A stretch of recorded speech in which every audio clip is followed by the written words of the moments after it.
Le podcast Day Trading aujourd'hui, comment faire croître son capital.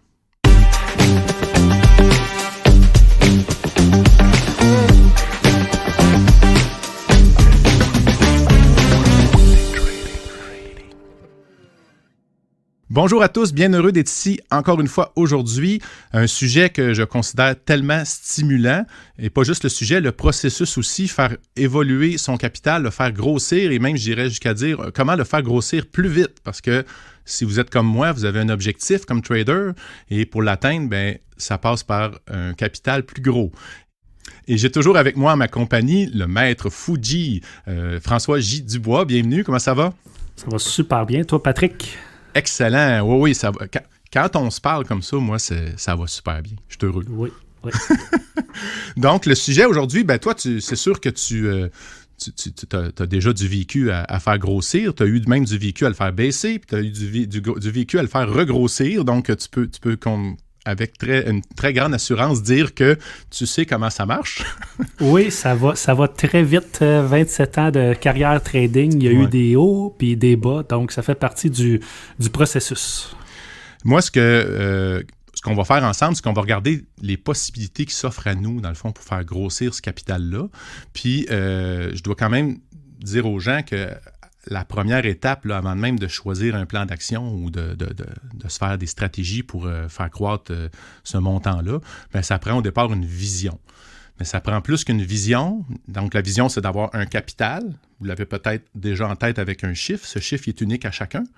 Mais ça prend aussi quelque chose qui va être très important, c'est qu'il faut aussi avoir des actions. Parce que c'est beau la vision, mais pas d'action, ça ne sert pas à grand-chose. Et c'est ça qu'on va faire. On va vous aider, dans le fond, à regarder les avenues possibles, ou plutôt à les entendre, parce qu'on ne se voit pas en ce moment. Et vous choisirez qu'est-ce qui se fait. On peut en faire un petit peu de tout. Puis il y en a certaines qui peuvent être même un petit peu sournoises. Donc, on va les parcourir ensemble. La première que moi, j'ai en note, c'est l'épargne systématique. On met un montant par mois ou un pourcentage de nos revenus bruts. Qu'est-ce que tu en penses de ça, François?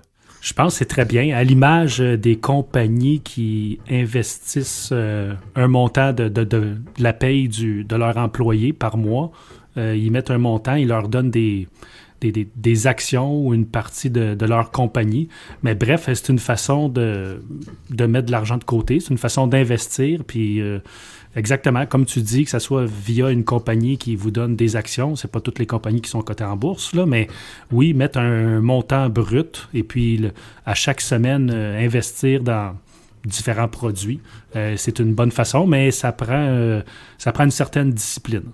Mais maintenant, avec les outils, là, les virements automatiques, on peut ouvrir un autre compte et puis on fait un virement automatique de X pourcentage de sa paye par semaine ou par mois. C'est une façon d'économiser, c'est une façon de mettre de l'argent de côté, puis cet argent-là, on peut l'utiliser pour investir dans différents projets. Peut-être que l'employeur l'offre déjà pour les REER, les choses comme ça, mais là, ce qu'il faut faire, c'est le faire pour soi-même. Puis moi, oui. ce que je fais en ce moment, puis qui me va bien, puis que honnêtement, ça fait une grande différence, puis que je fais pas depuis assez longtemps, mais c'était Robert Kiyosaki, dans son livre, je sais pas si c'était dans Père riche, Père pauvre ou dans quel de ses livres, j'en ai lu quelques-uns, il expliquait, puis c'est pas juste Robert Kiyosaki, là, ça fait partie des grands principes du succès, de dire, sur chaque dollar que je vais gagner, je vais déposer un certain pourcentage de mon brut, avant tout le monde, se payer en premier, soi-même. Puis là, je fais ça, puis c'est vraiment trippant. Puis l'argument qui était convaincant, parce qu'au début, tu fais « Ouais, mais t'as peu, là, j'arrive pas dans mon budget, je vais aller ramasser, je sais pas, moi... là, je vais vous donner un exemple. Mon fils, là, quand il a 9 ans et demi, quand il fait $1, son papa le discipline à déposer 25 sous dans son compte épargne. Donc, 25 %. C'est excellent, ça. C'est énorme, par exemple. Si on considère quelqu'un arrivait, j'épargne 25 % du jour au lendemain avec nos modes de vie, tout ça, à moins de changer drastiquement de mode de vie. Mais si je crée cette habitude-là chez lui, puis on s'entend qu'il est déchiré, là. Il veut son argent des fois. Puis là, j'y réexplique. Puis là, je prends le temps. Puis là, tu vas être content plus tard. Puis là, fait que si toute sa vie, il fait ça, s'il est capable de faire ça à 25 %, ça va être hallucinant. Mais après ça, ça peut être 10 %, ça pourrait être 5 %, ça peut être 2 %, ça peut être 1 % juste pour créer l'habitude. Bien, c'est une bonne étude. C'est pas pour te relancer, mais c'est une bonne habitude à prendre avec nos enfants. Je fais la même chose. Puis moi, l'idée est même pas venue de moi. J'adore ça. mon plus vieux, il m'a dit, moi, à chaque fois que je vais recevoir ma paye, je vais te faire un virement Interac, puis tu vas le garder, puis ça va être à moi. Tu sais, c'est une façon, je le laisse dans mon compte, je ne l'utilise pas, mais quand même, c'est une façon d'économiser, là. Donc, je pense que c'est une belle façon que tu fais avec ton fils, que je fais aussi avec le mien, puis que tous nos auditeurs devraient faire, là. C'est une façon d'économiser. Parce que les jeunes, quand ils ont de l'argent dans leur... sont tellement sollicités maintenant un peu partout, c'est facile à dépenser, là, mais c'est une belle façon d'économiser et puis de le faire économiser de l'argent pour plus tard. Puis si ça devient sacré, là, son fonds, tu sais, ça devient son fonds personnel. Puis... Mais ça crée une routine aussi, tu sais, que ton enfant en bas de 10 ans, le mien qui a 15 ans, mettons, ça crée une routine, puis plus tard, peut-être à 18, 19, 20 ans, il va répéter le même processus, là. Puis ça va être hallucinant s'il fait ça. Ça devient un automatisme. Oui. Puis en plus, son budget, il n'est même pas encore fait, il va s'adapter. Parce que, c'est ça l'argument, moi, qui m'a convaincu à un moment donné de le faire, le move, parce que j'hésitais à dire, je vais mettre un montant. Là. Moi, je mets 10 de mon brut. 10 Puis j'hésitais, mais dans le fond, il expliquait, il dit, supposons que tu as un emploi, là. Puis là, ton boss, là, il t'annonce que tu as une réduction de salaire. Qu'est-ce que tu vas faire? Ben, tu dis, je vais m'adapter, je vais changer ma consommation, puis je vais m'endetter. En tout cas, je vais m'adapter, puis je vais faire avec. Ben, c'est la même affaire. Dans le fond, c'est toi qui décides que tu mets l'argent là, puis tu t'adaptes. C'est juste, ça prend discipline. Puis un autre truc, une façon pour économiser comme ça, le monde ne le savent pas, mais quand ils sont employés, ils peuvent demander à leur employeur qui enlève plus d'impôts. Donc, d'avance. D'avance. S'ils sont dans la braquette, on va dire, de 35 % d'impôts, ils peuvent demander à leur employeur, enlève-moi 40 % d'impôts. Donc, à la fin de l'année, ils ont payé 5 % de trop d'impôts, mais les autres, ils l'ont avec un chèque, un retour. Là. Donc, c'est le fun de recevoir un chèque de 1 ou 2 000 $ comme ça, mais c'est de l'épargne forcée là, qu'on s'est c'est une très bonne idée, mais là, ça prend la discipline de le déposer quand tu le reçois. Oui, de ne pas le dépenser tout en même place. OK, écoute, moi, je trouve ça, c'est la base. Hein, de toute façon, il faut apprendre l'épargne, sinon on va dilapider nos fortunes trop rapidement. Une autre façon, dans le fond, qui peut être intéressante, c'est de vendre ses biens. Donc, des biens meubles ou immeubles, ou si on a des biens qui ne servent à rien. C'est sûr que là, on s'entend, je ne parle pas nécessairement des morceaux de vêtements à 3 $. Là. Arrête. Vas-y, continue. Ben oui, on peut dire on va vendre 1 million de morceaux de vêtements à 3 $. Ça marche. Mais donc, on peut se départir de nos choses, puis dans le fond, dire qu'on va se garder une discipline, puis on va mettre ça là, dans le fond, pour trader. Oui, avant qu'on rentre en onde, j'ai aimé ce point que tu as soulevé. J'ai un ami, début vingtaine, je l'appelle le brocanteur. Il est spécialiste sur Facebook Marketplace. Justement, il n'achète pas des affaires à 2 $, mais il achète dans des magasins de surplus où il achète usagé. C'est comme un négociateur. Là. On trade des actions ou on trade une commodité, c'est la même chose. Donc, il me rapporte souvent des choses qu'il a achetées et qu'il a revendu plus cher. Exemple, un set de bâtons de golf qu'il avait payé 200 $, il a revendu ça 400 $. Pour des jeunes, tout le monde connaît la marque Supreme. Il avait acheté, je crois, un sac Supreme, et puis il l'a revendu 2-3 fois plus cher. Ou pour les filles, les bottes Hunter, c'est super populaire. Je pense que ça vaut 150 $ neuf ou 200 $. Il avait payé 60 $, et puis il a revendu ça 120 $. Mais bref, vendre des biens, c'est une façon de s'enrichir. C'est une façon comme une autre, là. Acheter un bien puis le revendre plus cher. Mais il faut avoir l'œil. Mais ça se développe, là. Puis moi, j'ai commencé nos jeunes sont bons avec les réseaux sociaux. J'ai commencé à mettre mon jeune là-dessus. J'ai dit, regarde Miguel, qu'est-ce qu'il fait? J'ai dit, va sur Marketplace, essaye de voir des choses que tu connais. Faut que tu connaisses le produit. Tu connaisses le prix, la valeur. Donc, c'est ça. Fait que l'autre jour, il m'est revenu avec des articles qu'il connaissait, puis il dit, papa, regarde, on peut acheter ça, puis d'après moi, je peux le revendre plus cher, puis effectivement, c'est un MacBook, tous les jeunes connaissent ça, les ordinateurs, donc il y avait un très bon deal, mais le produit s'était vendu, je pense, en dans de 2 heures, donc on n'a pas eu le temps de l'acheter, mais bref, vendre des biens mobiliers, c'est une autre belle façon de s'enrichir. On peut le trader de même ou se départir de ses propres biens là, qui nous encombrent inutilement aussi. Là. Ah oui, aussi. Moi, aussi. Je sors la liste, là, j'en aurais pas beaucoup à vendre que je fais pas. Tout se revend. Moi, je connais du monde qui ont vendu leur barbecue 20$ sur Marketplace. Moi, un barbecue qui est tout brisé, je vais le mettre au recyclage, mais il y a d'autres monde qui vont dire non, je vais le vendre. Puis il y a un preneur pour tout. C'est comme la bourse, l'offre et la demande. Il y a un acheteur, il y a un vendeur, tant que le prix est juste.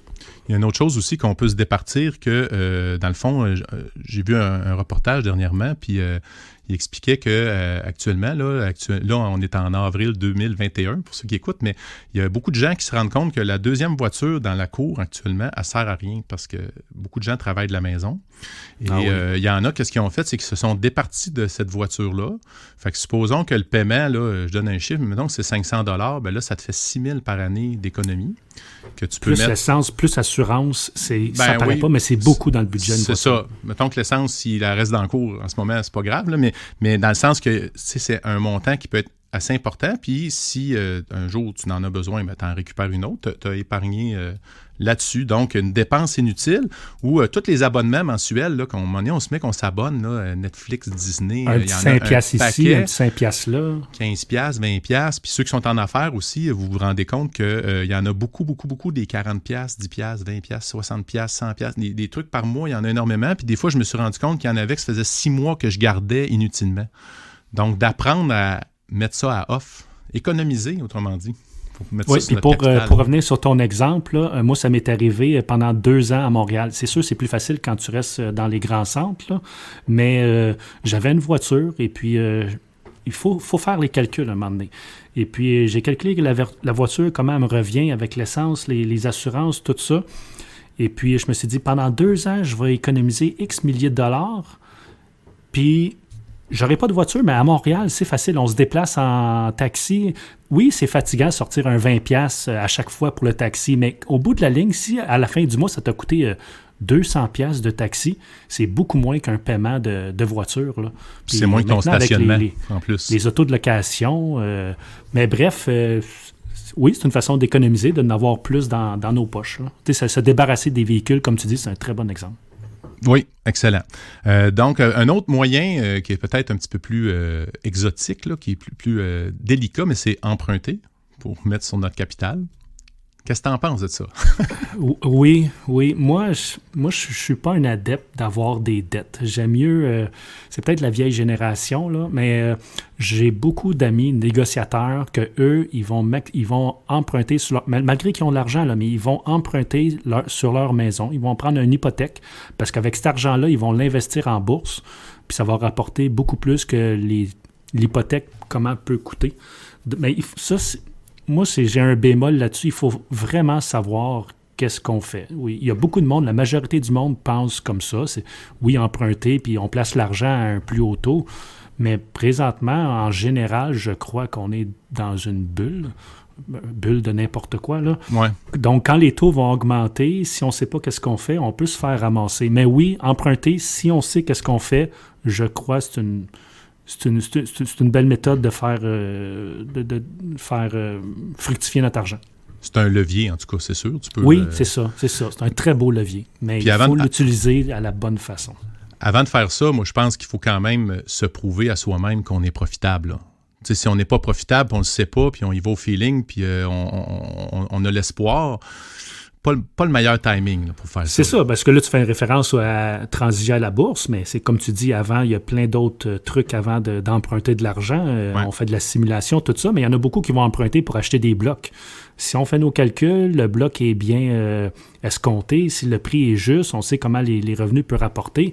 Si on emprunte à 2%, mais ça nous rapporte 10%, au bout de la ligne, quand on fait le calcul, c'est payant. Là. Ouais. Donc, emprunter pour négocier, je dirais... Moi, j'aurais un gros stop là-dessus, à moins vraiment savoir qu'est-ce qu'on fait. Mais sinon, jouer à Monopoly, emprunter pour acheter un bloc, je crois que je privilégie plus ça que pour la bourse. De toute façon, un bloc, on emprunte déjà, là, on a une hypothèque, mais c'est sûr que le bloc aussi, c'est que c'est un actif tangible. Là. Fait que c'est sûr qu'il ne disparaîtra pas, là, tandis que ta démarche de placement. Faut vraiment que tu sois sûr, moi, je pense, de ce que tu fais. C'est ça. C'est pour les avancer. Oui, mais comme tu dis, c'est une façon comme une autre. Il faut voir toutes les façons possibles. Une autre façon, moi, que j'ai identifiée, ça serait d'épouser quelqu'un de riche. Oui, ça c'est la façon facile. Pour ceux qui... Pas pour les plus vieux, vous allez sûrement vous rappeler de Anna Nicole Smith, qui est décédée maintenant aujourd'hui, mais elle avait épousé un riche milliardaire, je crois, de 30 ans de plus. Donc, je crois qu'elle avait déjà quand même de l'argent, mais elle est tombée milliardaire, multimilliardaire assez vite. C'est une façon un peu plus exotique, pas trop honnête, je crois, mais c'est une façon comme une autre.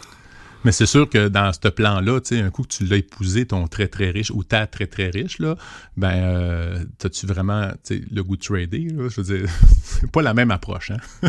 Non, moi, si c'était mon cas, j'adore transiger. N'importe qui transige, on a ça dans le sang. Ah, mais c'est vrai. Évidemment, épouser une riche héritière de milliards de dollars, je me laisserais voyager avec elle sur ça, et son yacht de 25 millions et son jet privé. Mais même encore là, c'est un train de vie différent. Je sais pas. Laisser tomber nos passions pour ça, je suis pas sûr. Quand on est un passionné comme toi, mettons... toi, t'es un musicien, Patrick, arrête de jouer de la guitare du jour au lendemain parce que tu vas partir avec une madame puis elle aime pas ça, le son de la guitare. Là. C'est niaiseux comme exemple, mais tu le ferais peut-être, mais ça serait un pensez-y bien.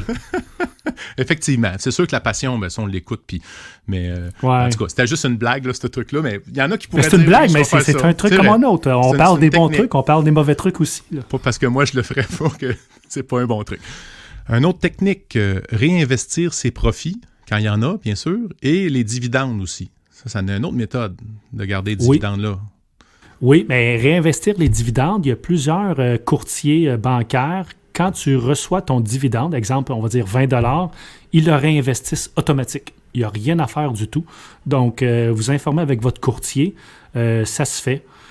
Sinon, une méthode peu connue, mais connue par beaucoup de monde, mais quand même peu utilisée, la force de l'intérêt composé. Mm-hmm. On pourra mettre un lien à la fin du podcast. Là. Il y a des calculateurs comme vous mettez un montant que vous voulez investir à la fin de l'année ou à chaque semaine ou par mois. Exemple, 1 000 $ par année. Placé, on va dire, à du 5 % après 20 ans. Si vous faites ça année après année, ça vous donne le calcul, ça prend 2 secondes, ça vous dit combien vous allez avoir dans 40 ans. Puis je vous le dis, l'intérêt composé, selon Albert Einstein, il dit ça sur les internets, c'est-tu vrai ou c'est pas vrai, mais il avait dit que c'était la 8e merveille du monde. Donc, faites de la simulation, puis je vous le dis, mais l'important, c'est de commencer jeune. Si vous avez des enfants ou ceux qui nous écoutent, si vous êtes jeune, si vous avez 20 ans ou 25 ans versus moi qui a 45 ans, vous pourriez mettre 1 000 $ par année, puis moi, je vais mettre 5 ou 10 000 $ par année à l'âge que j'ai. 40 ans plus tard... Vous, vu que vous avez commencé plus tôt, vous allez avoir un capital beaucoup plus gros que moi qui commence, malgré avec des grosses sommes, mais beaucoup trop tard. Donc, l'intérêt composé, 8e merveille du monde, allez lire sur Internet, c'est super intéressant. Et puis, tous les jeunes devraient faire ça. Tu sais, que ça soit 50 $ ou 100 $ par mois, 20 $ par mois, il faut commencer à quelque part, puis c'est une belle façon de... Il faut éduquer nos jeunes à ça. Les plus vieux, ils savent un peu c'est quoi, mais il faut en parler. Tu sais, l'argent, c'est souvent tabou, mais c'est une belle façon de débuter avec nos jeunes, gars. Comme toi, tu le fais avec ton fils. Prends 1 $ par mois, puis mets ça, tu vas voir dans 10 ans que ça va donner. Avec le résultat, si ça donne 1 000 $ pour toi et moi, 1 000 $, c'est pas gros, mais un jeune de 6 ans, si tu dis, wow, dans 10 ans, tu vas avoir 1 000 $, les yeux vont devenir gros comme des 30 sous, là. Donc, ou même, ce que tu me donnes le goût de faire avec mon fils, c'est de dire, regarde, on va faire l'exercice avec le chiffrier. Bien, il aime beaucoup les maths, là, fait que c'est cool. Là. Puis, tu dis, regarde, on va mettre, mettons, je sais pas moi, 10 $ par mois. Puis, si tu fais 5 % par année, puis qu'est-ce que tu vas avoir accumulé quand tu vas avoir mon âge? Ça, symboliquement, ouais, l'âge du papa, là. Fait que je vais faire le test, puis je vous reviendrai. Puis les jeunes sont souvent visuels. Tu sais, si tu lui dis que tu vas avoir accumulé 7500 $, il va dire, ouais, OK, 7500, mais dit que ça représente 7500. Tu sais, ça représente une voiture, ça représente un objet. Tu sais, si l'enfant est plus jeune, tu dis, ça représente 10 PlayStation. Ah ouais, OK. C'est bon, là, il va comprendre. Parce que, tu sais, 8000 $ quand tu as 10 ans, oui puis non, là. Mais avec des objets que les autres comprennent, ils vont comprendre assez vite. Ce qu'on vient de nommer, c'est essentiellement quand on est en mode croissance, qu'on veut grossir notre capital, ben, à la base, c'est qu'on retire le moins possible. On ne le retire pas. C'est sûr, si tu veux l'utiliser pour vivre cette année, c'est intense. Là, ton capital ne bougera pas. Tu vas retirer tout le temps à mesure. L'idée, c'est de laisser ça là-dedans le plus longtemps possible pour que ça fasse des petits. Il y a beaucoup de monde, oui, j'avoue, il y a beaucoup de monde qui sont serrés avec la situation qui se passe présentement, mais il y a quand même, je crois, une façon d'économiser. Le monde, ils veulent peut-être économiser 100 $ par mois, puis oui, ça représente beaucoup d'argent, mais, soyez réalistes, mettre 20 $ de côté, là, je pense que c'est faisable à tout le monde. Si on ne peut pas 100 $, mais mettez 20 $, 30 $, coupez sur quelque chose d'autre, mais... quand on fait les calculs, c'est facile d'économiser. Que ce soit 1, 2, 5 ou 100 ou 1000 $ par mois, n'importe qui, je crois, peut économiser, même les personnes les plus serrées. Il faut juste faire des choix. Puis je crois que c'est faisable à tout le monde d'économiser pour faire grossir un portefeuille éventuel. Oui. Une autre méthode, si on voulait avoir accès à plus de capital, puis là, je voulais en parler parce que j'en vois de plus en plus de ça, c'est qu'il y a des firmes qui mettent à la disposition des traders qui sont capables de démontrer qu'ils sont profitables des sommes d'argent, un capital. Les fameux challenges. Les challenges ou les prop firms. Prop firm. Ouais, on a un super accent, nous deux. Donc, c'est ça, c'est que ce que je voulais dire, c'est que parce que moi, je me suis attardé à ça, surtout au début, quand je voulais commencer ma démarche, puis je voulais avoir vraiment un capital, ben, j'avais envie que ça aille vite. Donc, les points importants, là, ce qu'il faut comprendre, dans le fond, c'est en général, la façon qui fonctionne ces boîtes-là, c'est que vous vous abonnez à soit un challenge ou un forfait mensuel, puis là, vous devez relever le challenge puis démontrer que vous êtes capable de trader avec leurs critères. Mais tu sais, là-dedans, il y a des firmes qui sont très honorables et respectables, mais il y a aussi beaucoup d'arnaques. Donc, faites attention, si vous vous lancez là-dedans, prenez le temps d'étudier comme faut la firme, tout lire, les conditions. Allez voir sur YouTube, il y a un paquet souvent de reviews, là, des critiques, des gens qui vont le dire si ça ne marche pas. Faites une vérification diligente, là, le BBB, là, les DD, Due Diligence. Due Diligence, mais tu as le bureau, je ne me souviens plus aux États-Unis. Désolé, je remettrai le lien, mais tu as vérifié, est-ce que la compagnie, elle a des poursuites? Est-ce que la compagnie, elle est propre? Est-ce que, surtout, le plus important pour moi, est-ce qu'ils ont des traders qui ont reçu des fonds, puis sont-ils nommés, puis c'est qui, puis je peux-tu leur parler? Puis est-ce qu'ils ont des bons fonds ou ils ont juste 5 000 $? Parce que c'est beaucoup d'énergie pour aller chercher juste une coupe de 1000. Puis, dans le fond, souvent, ça vient avec des frais mensuels ou un coût, puis, tu sais, le coût, ben, c'est pas dans votre capital là, que vous le mettez là-dedans. Fait qu'il y en a qui offrent de la formation, tout ça, mais soyez prudents là-dedans. C'est ce que je veux dire, là. Faites vraiment vos devoirs avant d'appliquer dans ces programmes-là. Sans nommer personne, il y en a quelques-unes compagnies quand même populaires, sont basées souvent en Europe, là, mais faites les recherches sur Internet, il y a beaucoup de monde, ils ont des bonnes reviews, mais sans dénigrer la République tchèque, là, mais souvent quand on voit un pays quand même exotique nous offrir ça avec le site web qui finit par .cz, prendre... Peut-être y aller avec, encore là, les reviews. Des reviews, ça, on peut jouer avec ça, mais Google est notre ami. Hein? Oui. Donc, faire des recherches, comme tu dis, c'est important parce que même si le challenge coûte seulement 100 $, mais si eux autres, c'est des compagnies malhonnêtes, mais 100 $, s'ils réussissent à attraper 1000 personnes, c'est quand même beaucoup d'argent pour eux, mais pour vous, 100 $, c'est pas gros. Mais 100 $, c'est 100 $ de trop que vous perdez là, avec certaines arnaques. Mais bref, c'est ça, faire nos devoirs, dans n'importe quoi. Ça s'applique là-dedans, mais dans tout. Tu dis 100 $, mais dans les faits, il y en a que c'est 5 000, puis il y en a que c'est 1 000, puis il y en a que c'est 200 par mois US, puis il y en a... 5 000 $ par mois pour un challenge? Ben, c'est pas un challenge, c'est un programme que tu vas avoir une formation avec, puis qui vont te faire passer à travers un processus.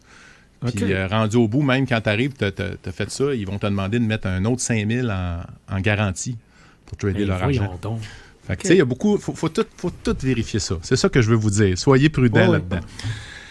En conclusion aussi, moi, je veux quand même dire que si on réussit, puis ça va bien, puis notre capital monte, bien, il y a quelque chose aussi qu'il faut qu'il grandisse aussi en même temps, c'est notre mental puis nos émotions, le côté psychologique, hein, parce que quand on fait une perte à 100$, c'est pas pire, mais si tu montes ton capital puis tu es rendu à, mettons, 1 million, puis que tu veux risquer 2% de ton million, c'est 20 000. Tu sais, c'est intense, là. Fait que là, tu sais, c'est pas nécessairement systématiquement comme ça, là, mais je donne vraiment un exemple. Mais il faut que, émotivement, tu sois capable, là. Tu sais, toi, si j'ai fait un post cette semaine dans le groupe que c'était une citation là, qui disait, tu sais, il faut que tes positions, dans le fond, cadrent avec ton émotion, parce que sinon, ça va devenir trop intense. Puis, es-tu en train de la sortir, François?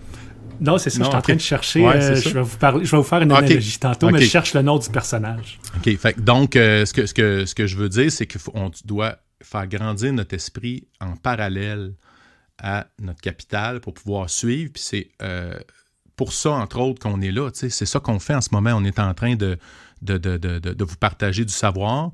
Vous devez vous former continuellement, aller chercher des formations, le plus que vous êtes capable d'absorber de matériel. Tant qu'à moi, c'est le mieux. C'est sûr que moi, je suis un éternel étudiant. Là, j'en mange, on cherche tout le temps. Donc, je prêche par l'exemple. Mais c'est ça que je veux vous dire. Soyez la personne que vous voulez être pour avoir du succès. Soyez le trader à succès, il faut le devenir. Puis sur ça, mais c'est là, je te passe la parole. J'ai envie de te céder le mot de la fin. Ah, mais tu avais une anecdote avant, hein? Oui, ben moi je vais terminer là-dessus. Après ça, parfait. Le mot final. Pour ceux qui connaissent le film Les Boys, avec Bob, la dureté du mental. Mais c'est vraiment ça, parce que le mental, c'est 50% du travail, je crois, dans le trading.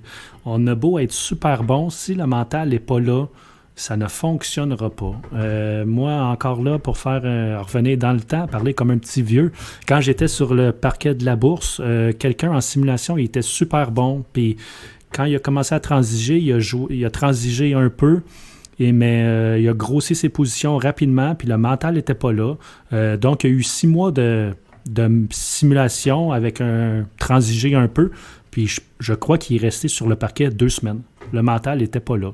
Fait que bref, pour le trading, c'est important le mental, puis c'est d'y aller avec des quantités, quand on fait de la simulation, avec des quantités, avec le vrai argent que nous allons déposer dans un compte. Ça forme notre mental, ça forme notre cerveau à de transiger de la même façon. Je sais que la simulation, c'est pas comme la vraie vie, mais ça permet à notre mental de s'habituer parce que je crois qu'on en avait déjà parlé dans d'autres podcasts. Quand on rouvre un compte simulation, ils te mettent 1 million dans le compte, mais on s'entend que quelqu'un qui commence ne veut pas transiger avec 1 million. Donc, si vous voulez transiger avec 20 000 $, ben, mettez-vous un portefeuille fictif de 20 000 $. Comme ça, quand vous allez transiger en vrai, le mental va être... notre cerveau va être habitué déjà à ça. Donc, c'est important le mental. Un collaborateur des trading, beaucoup de monde le connaissent. Michel Villa a un livre là-dessus. C'est un spécialiste de la psychologie dans le trading. Je vous recommande fortement ce livre-là. J'ai pas d'affiliation du tout avec Michel, c'est juste un bon ami. Mais moi, je suis bon négociateur, mais Michel est bon négociateur aussi. Mais côté psychologie, Michel, c'est la sommité, je crois, au Québec. Donc, c'est important, le mental, c'est 50% du travail. Quelqu'un qui sait transiger, mais le mental n'est pas focus, ça ne fonctionnera pas. Puis quelqu'un qui est super focus, mais il ne sait pas transiger, il ne fera pas d'argent. Donc, c'est une combinaison des deux. Donc, ça, c'était mon mot de la fin. Sinon, toi, Patrick? Ben, c'est très bien dit. Écoute, moi, gardez en tête que ça reste une démarche à long terme. Ce qui est le fun, c'est que ça s'apprend. On peut l'améliorer, notre mental. Mais là, pour vous aider, pour ceux qui nous écoutent de partout, dans le fond, allez visiter le groupe sur Facebook de Day Trading. Vous pouvez taper dans la barre de recherche D''Trading. Vous allez trouver le groupe. Puis là, vous allez trouver une gang de passionnés. Puis c'est pas gênant de dire que c'est un groupe de très, très grande qualité là, qu'on a. Oui. D''Astérix. Astérix, c'est quoi? J'ai dit Trading, excusez-moi. Non, t'as dit apostrophe. Excusez-moi, D''Astérix Trading. On va s'améliorer au fil du temps. Puis, on termine avec ça, les amis. Gardez toujours en tête, trader intelligemment, c'est trader prudemment. Effectivement. Bon trading à tous.